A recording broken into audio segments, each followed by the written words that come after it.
Hey,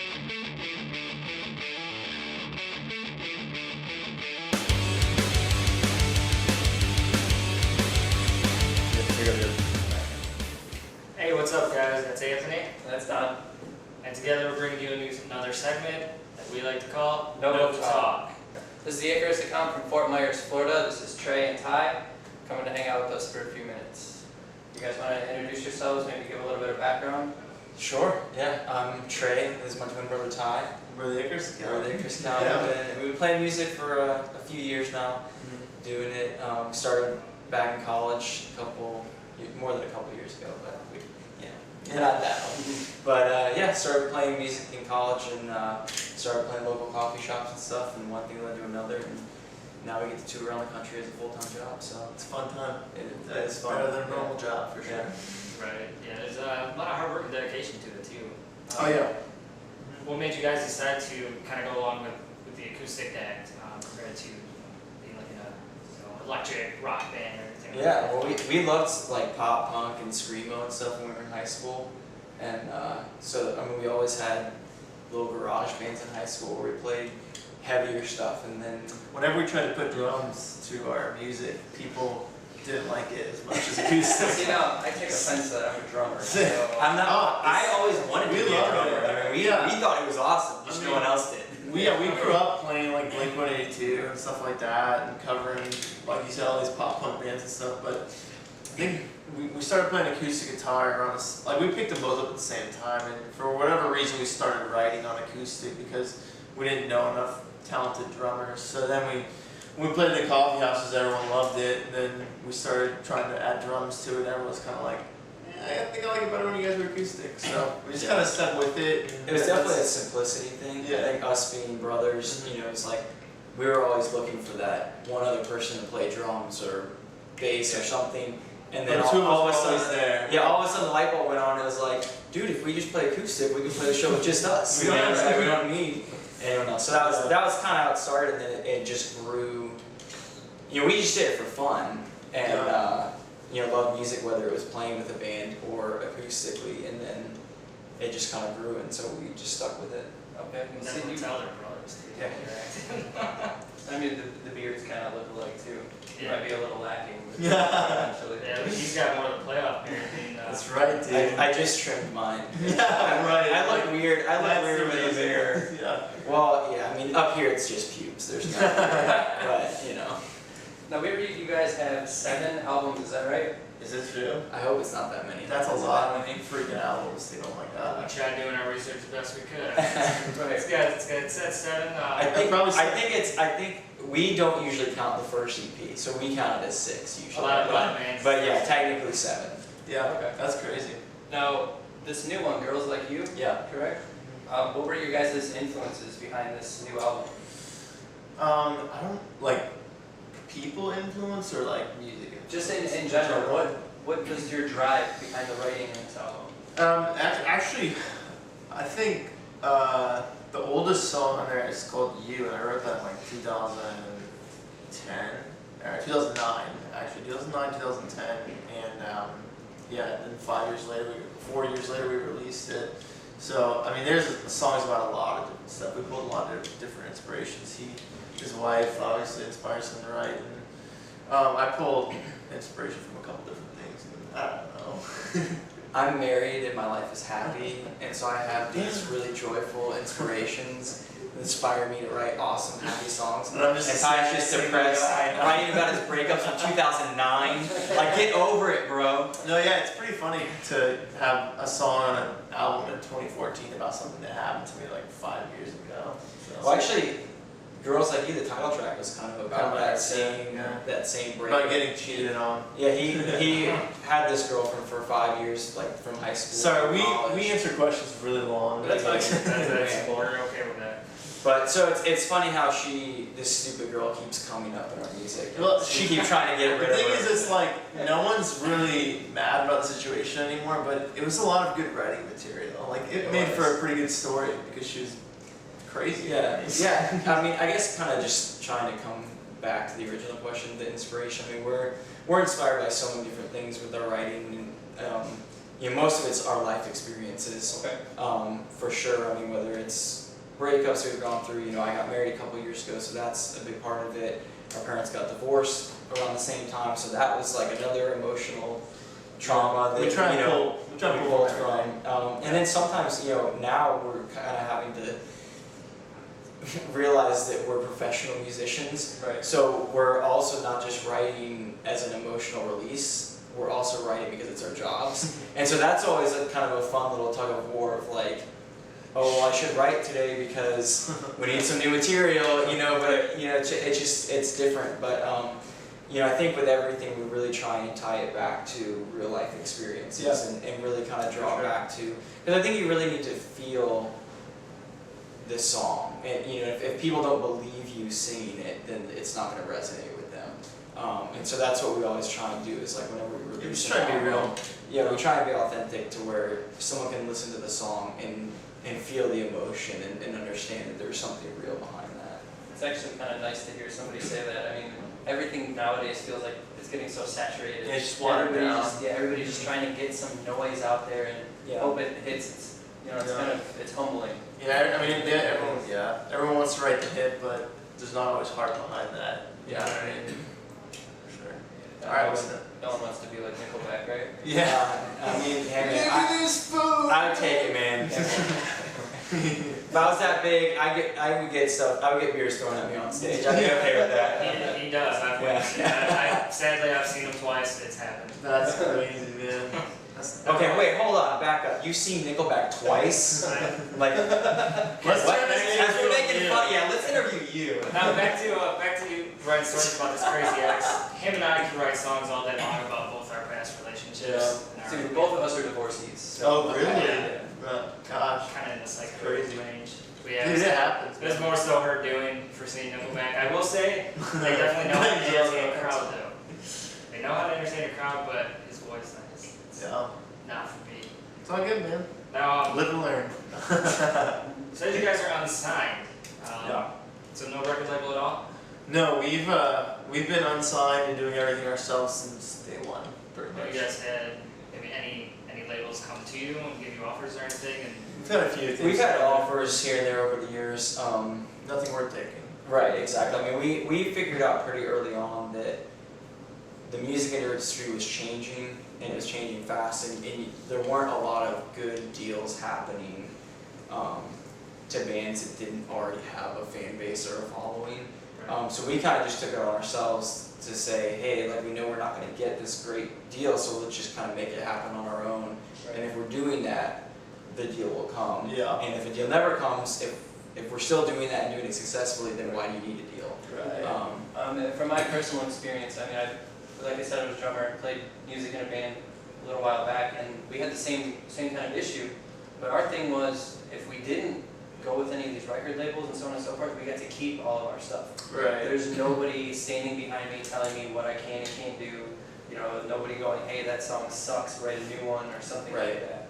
Mhm. So, I mean, that's impressive though, to have all of this music on your guys' own without being unsigned. I mean, It's because we don't have a drummer.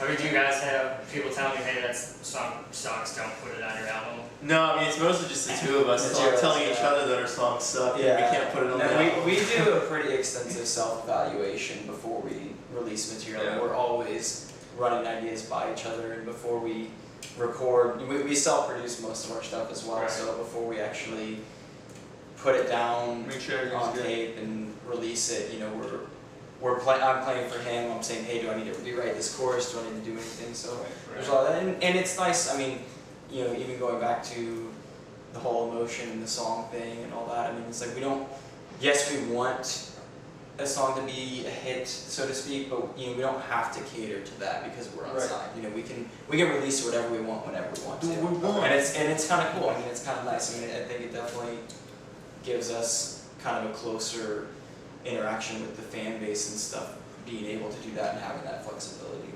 I wish a lot of bands would take some advice from these guys. exactly. Now, where do you guys record at? Is it like in your Home bathroom? studio. Yep, pretty much. He's we got a home studio set up in his guest bedroom. Okay. at his house. So Yeah. it's pretty Now, sweet. you That's how guys- we did the last EP. So that's how we do the next album. Have you guys ever dabbled in the difference between recording, say, an electric style set to acoustic set? And what would the differences be that you noticed? Oh yeah, there's a lot of differences.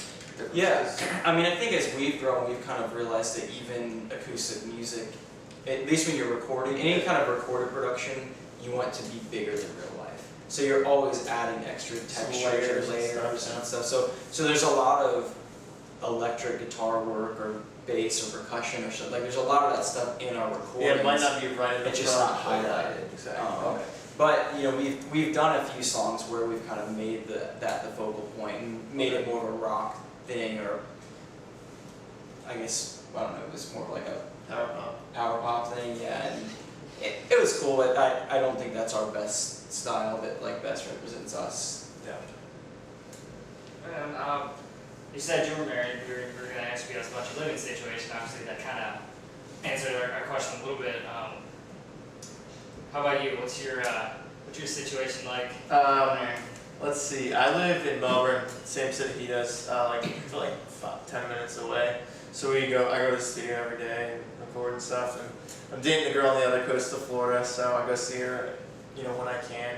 Or probably, it's like I'm on the East Coast, she's on the West Coast, so it's like 3-hour drive. Right? Yeah, my great grandmother lived down in Fort Myers, so I'm very familiar with that area. Yeah. Yeah, she's just a little bit north of that, so it's a hike, but I guess you do that kind of stuff for love or whatever. Right. Now you said that you were married.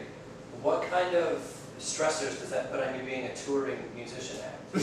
A lot. Yeah, I mean, it's definitely different than when we first started touring. We dropped out of college and we hit the road, and it was like Just the two of us. we were on the road 8-10 months out of the year, and I mean we didn't even have a housing situation. Like we just whenever we got back to Florida, we would spend like a week at our parents on the couch, and then Go hang out with your friends a week here. with a friend, and then we'd hit the road again. And so it's like we didn't even have everything we owned was in the back of our car, and like that was it. And so it's different. So we definitely scaled back the touring and stuff a little bit since I got married, and it's different. I mean, because you want to be involved in your home life and you want to be a part of that, and that's obviously a priority. But there's definitely certain This sacrifices is a job, though. you have to make if you want to make it in this industry. And it's music is very competitive because everybody wants to be a musician. So if you're not putting in that extra work touring,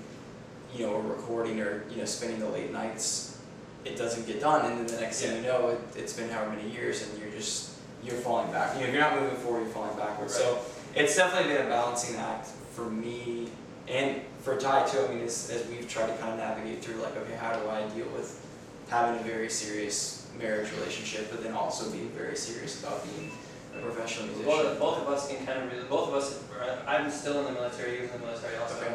and both of us were married during these time periods, so I can kind of level with you on a little bit what it's like taking off and leaving from your family for, I mean, it's hard for years at a time, literally. Right. So, I mean, I commend you guys, I wish you guys the best, Thank you. because, I mean, you hear a lot of failures, it's... Yeah, absolutely. And you really, in everything, you just have to be willing to put in the extra work, whether it's making that extra phone call at the end of the night when you're on the road, or when you're at home trying to make sure that you're still doing the extra work for the band and all that kind of stuff. So Yeah. Now, obviously we're from Michigan, and you decided to come to our venue wearing a Tampa Bay Lightning shirt. what up? How does it feel to have Steve Yzerman taking you to the Stanley Cup Finals? I mean, it's the Stanley Cup Finals, bro. It feels pretty Not gonna good. complain. It feels pretty good. Yeah. Yeah, it's we've always been huge sports fans. We're huge Tampa Bay Bucks fans, big Orlando Magic fans. Yeah. Hockey was never really big in Florida, so it was like growing up, we got into hockey a little bit later because our dad never really cared, and so it was like, but Grew up like, in the South, so. but now it's really cool that the Lightning are good, like being able to really embrace hockey. You're welcome for that. I remember when like Stamkos was drafted and Hedman was drafted, and I was like, oh, these guys look like they could be good one day. And now here they are at the Stanley Cup Finals. Yeah. Stamkos led the league in scoring last year, and Hedman's just been a monster. So it's pretty cool to see. Both of us can relate to the pain of being a Bucks fan. Both of us You guys are Lions fans? Yeah. So, We love what we do there. See, you guys might actually even have it worse than us. As bad as our franchise has been, we do have a Super Bowl this millennium. Yeah, that's We have none. You guys have a Super Bowl ever. yeah, The true. only team worse than the Lions is the Cleveland Browns. God. Yeah. Because we at least have a state or a national championship. There you go. So being in, this is one of our personal favorite questions here. Being touring bands, what is your drink of choice when you guys are on the road? Or even just sitting at home, just relaxing? Favorite liquor is probably Jameson whiskey. I got you. Big fan of big fan of Jameson, and then there's a beer brewed down in Jacksonville. It's called the Killer Whale Cream Ale, and I think it's probably both of our favorite beers. of all It's time. up there for sure. Purple Haze is a great beer as well. Yeah, I'm definitely a beer person. Like I love just having like 1 or 2 beers, relaxing at the end of the night kind of thing. Yeah. I don't usually like to like go crazy, Right. but You don't have to make yourself sound I good know. on the internet. I know. We all know you're an alcoholic. You're married. I'm married, yeah. You know, that's the thing, you know, it's like when I'm at home, just like 1 or 2 beers. When I get away from it, I immediately, you know. Yep. I know. But we've both always been really big wheat beer fans. Like, wheat beer, like Blue Moons, Purple Haze.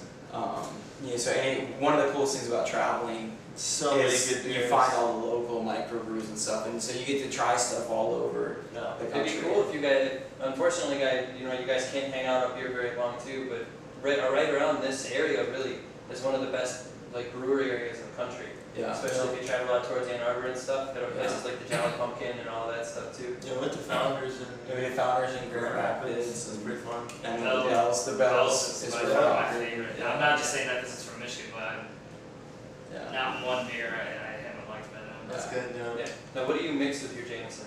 Nothing. Nothing. Just Just Jameson, bro. Yep. See, I'm a Jameson ginger ale fan. Really? Yeah. Yeah, I like maybe a little bit of water or something, but no, I mean, you can drink Jameson straight. It's got really good flavor. It's definitely, and you're not like. It's smooth enough. Yeah, it's smooth enough. I don't know, first time I did it straight, I kind of gagged from it, but I'm not an Irish whiskey guy.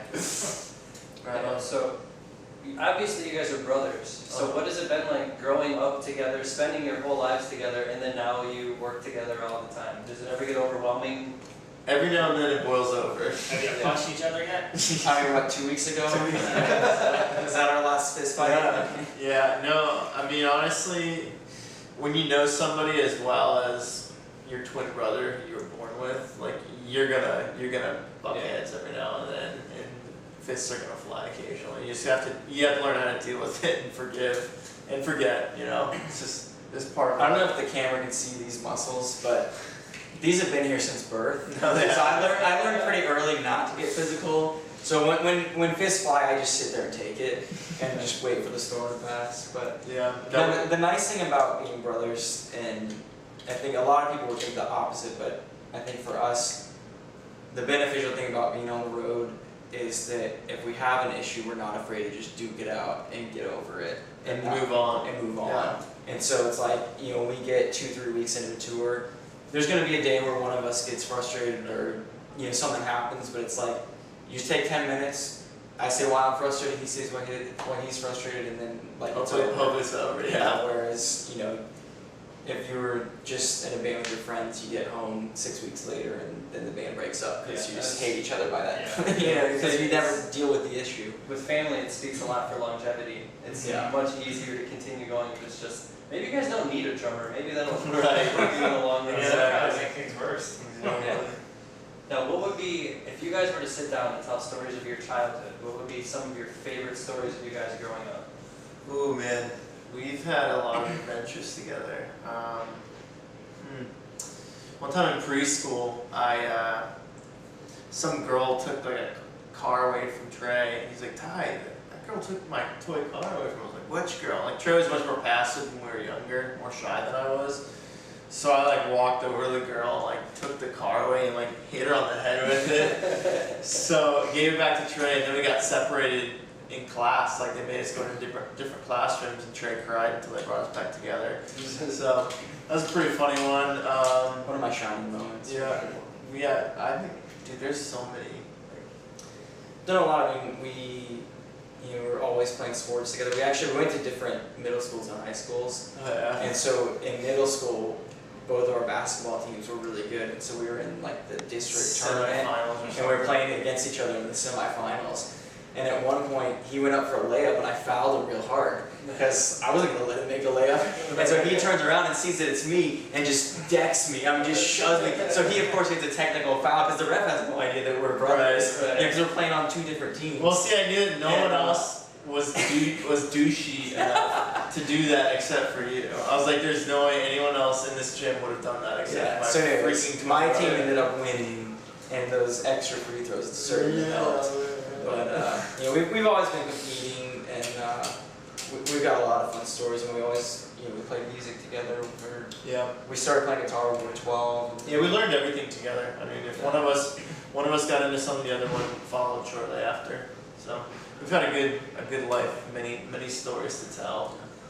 So it's a pretty safe bet to say the twin sense is alive in both of you. Yeah, man, doing I'd well. say so. Doing well. Yeah, we've seen the best and worst of each other. We got some good stories for sure. Before we wrap this up, just curious to know where you guys' favorite places have been that you've traveled.